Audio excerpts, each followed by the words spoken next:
बिस्मिल्लाहिर्रहमानिर्रहीम। अस्सलाम वालेकुम नाज़रीन, मैं सलीम अमान हूँ। आपका शुक्रगुज़ार हूँ कि आप मेरे व्लॉग को देखने के लिए वक्त निकालते हैं। नाज़रीन, ज़िमनी इलेक्शन 21 अप्रैल 2024 को होने जा रहे हैं। PP 93 भक्कर में भी ज़िमनी इलेक्शन हो रहा है और ज़िला भक्कर की सबसे बड़ी बहस जो है वो PP 93 का ज़िमनी इलेक्शन है। अच्छा, मुहिम सर्द है। आम इंतखाबात की तरह आम इंतखाबात में मौसम चूँकि शदीद सर्द, शदीद ठंड था, मौसम ठंडा रहा, धुंधें थी, तो मौसम मुहिम जो है वो सर्द रही। और अब के ज़िमनी इलेक्शन में भी यही पोजीशन है कि रमज़ान के बायस मुहिम उतनी तेज़ नहीं है, उतनी एक्टिव नहीं है जितनी की होनी चाहिए। उम्मीदवारान की नामजदगी हो गई है दोनों ग्रुप्स की जानिब से। जैसे मैं पहले कहते रहता हूँ कि तीसरे ग्रुप की बात होती रहती है, लेकिन बहरहाल रिवायती सियासतदान ढांडला ख़ानदान से और अवामी नवानी महाज से नवानी ख़ानदान से ही उम्मीदवारान सामने आते हैं। उम्मीदवारान की नामजदगी हो गई है, लेकिन ताहाल पार्टियां वाज़ेह नहीं हुई हैं। ताहाल ये किसी भी ग्रुप से नहीं कहा जा रहा, की तरफ से नहीं कहा जा रहा है, किसी भी ग्रुप के लिए ये नहीं कहा जा सकता कि वो आज़ाद इलेक्शन लड़ेंगे या किस सियासी पार्टी से वो इलेक्शन लड़ेंगे। ताहाल उनका निशान वाज़ेह नहीं हो रहा है, बल्कि 2-4 दिन पहले जो प्रेस कॉन्फ्रेंस हुई थी भक्कर में, तो रशीद अकबर खान नवानी से पूछा गया कि आप किस सियासी पार्टी से इलेक्शन में हिस्सा ले रहे हैं, तो उन्होंने कहा जी निशान का मामला है ना, तो जब वाज़ेह होगा तो आपको बता दिया जाएगा। यानी अभी तक शायद इलेक्शन लड़ने वाले ख़ानदान भी खुद से ये वाज़ेह नहीं कर पाए, खुद पर ये वाज़ेह नहीं कर पाए कि उन्होंने इलेक्शन आज़ाद लड़ना है या किसी सियासी पार्टी से लड़ना है या किस सियासी पार्टी से लड़ना है। ताहल शायद इलेक्शन लड़ने वाले ख़ुद जो ख़ानदान हैं उन पर भी वो भी ख़ुद को वाज़ेह नहीं कर सके हैं।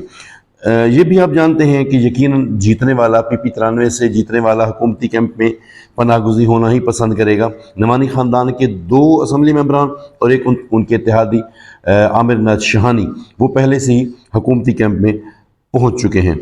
बात तो हमने करनी है PP 93 के रेफरेंस से सैयद अकबर खान निमानी की शहबाज शरीफ से मुलाकात, और फिर कहा जा रहा है कि शायद ढांडला ख़ानदान को भी मुलाकात के लिए 28 तारीख का वक्त दिया गया है।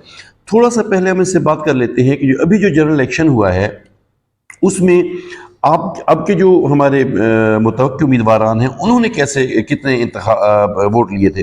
डॉक्टर अफजल खान ढांडला, जिन्हें बाकायदा तौर पर नामजद किया गया PP 93 के इंतखाब के लिए ढांडला ख़ानदान की तरफ से, अगरचे वो आम इंतखाब में कौमी असम्बली के NA92 से उम्मीदवार थे, लेकिन उनका अगर हिस्सा देखें कि जो सूबाई विंग था जिससे अब वो खुद उम्मीदवार भी हैं PP 93 से, तो उनमें उनके वोट सबसे ज़्यादा बनते हैं।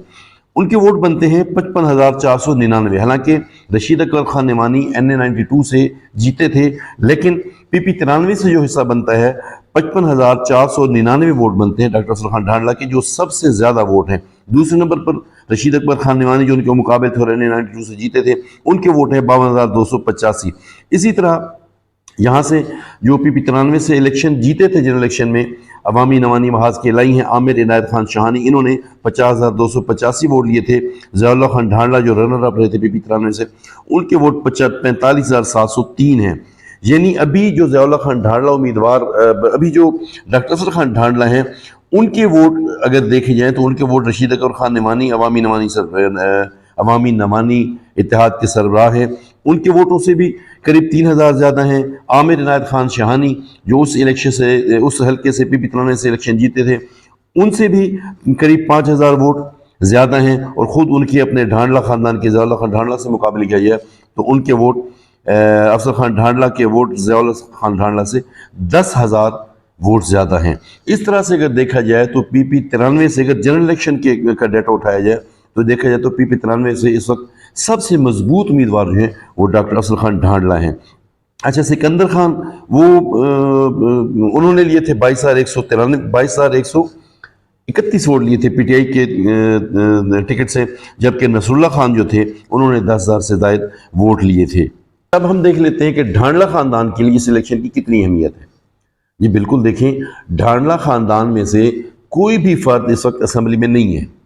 ढांडला ख़ानदान में से कोई भी फ़र्द इस वक्त असम्बली में नहीं है, जबकि अवामी नवानी महाज के तो 3 लोग असम्बलियों में हैं, खुद अवामी ख़ानदान के 2 लोग असम्बली में पहुंच चुके हैं, जबकि तीसरे सैयद अकबर खान निमानी भी इलेक्शन लड़ रहे हैं।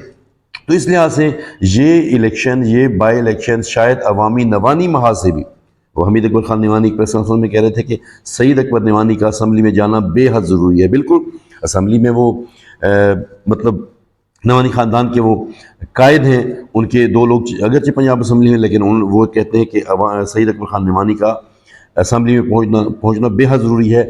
लेकिन उनके मुकाबले में अगर देखें तो ढांडला ख़ानदान का एक भी फ़र्द असम्बली में नहीं है। यूँ ढांडला ख़ानदान के लिए कह ले कि इस वक्त सियासी बका का मामला है कि उन्हें असम्बली में हर हाल में पहुंचना है। अब हम ये देखते हैं कि अवामी नवानी महाज जो है वो नसरुल्लाह खान को अपने साथ मिला चुके हैं। नसरुल्लाह खान चौधरी नसरुल्लाह जिन्होंने 10,000 से ज़ायद वोट लिए थे, उनको न सिर्फ वो उनके साथ मिल चुके हैं बल्कि बाकायदा तौर पे एक जलसे की सूरत में ऐलान भी कर चुके हैं। दूसरे जो इंतहाई अहम फिगर हैं वो सिकंदर खान है, सरदारान बहल सरदार सिकंदर खान जो PTI के टिकट से इलेक्शन लड़े थे। वो भी कहा जा रहा है कि शायद अवामी नवानी महाज के साथ मिल गए हैं, लेकिन बहरहाल इतलात ये कोई कन्फर्म नहीं है, लेकिन इतलात हैं कि उनकी जो बातचीत है वो अवामी नवानी महाज के साथ, अवामी नवानी ख़ानदान के साथ साथ ढांडला ख़ानदान से भी उनकी बातचीत चल रही है।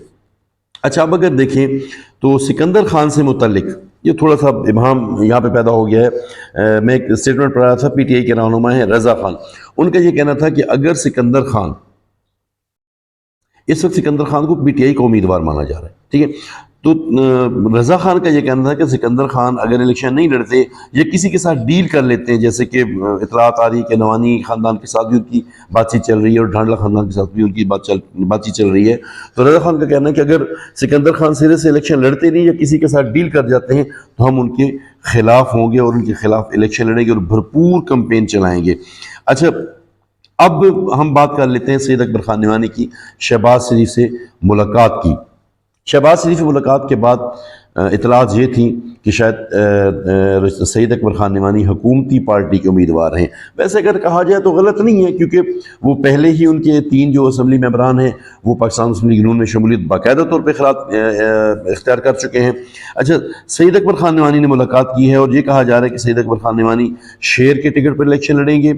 ये मतलब जो खबरें बाज़गाश कर रही हैं, और साथ में ये भी कहा जा रहा है कि वज़ीर आला मरियम नवाज शरीफ भी दौरा करेंगी और इंतखाबी जलसे से शायद वो खिताब करेंगी। तो लेकिन मुकाबलतन फिर ये भी कहा जा रहा है कि ढांडला ख़ानदान को पाकिस्तान मुस्लिम लीग नून ने या शरीफ ख़ानदान ने मुलाकात के लिए और PP 93 से इंतखाबी सियासी सूरत हाल जानने के लिए बुला लिया है। 28 तारीख बताई जा रही कि वहाँ पर 28 तारीख को ढांडला ख़ानदान को भी बुला लिया गया है। इससे पहले ये कहा जा रहा था कि सईद अकबर खान निवानी चूँकि सरगोधा डिवीज़न के हेड हैं, सदर हैं IPP के इस्तेकाम पाकिस्तान पार्टी के, तो पहले ये कहा जा रहा था कि इस्तेकाम पाकिस्तान पार्टी या PMLN किसी भी इलेक्टेबल को, किसी भी उम्मीदवार को सपोर्ट नहीं करेगी, और जैसे वो कहते हैं कि जेड़ा जीता वो साडा, जेड़ा जीत वैसी उन्होंने नाल हो सी। अब क्या होना है, क्या होगा, जैसे मैं हर वीडियो के आखिर में कहता रहता हूँ कि आप भी देखेंगे और हम भी देखेंगे। अस्सलाम वालेकुम।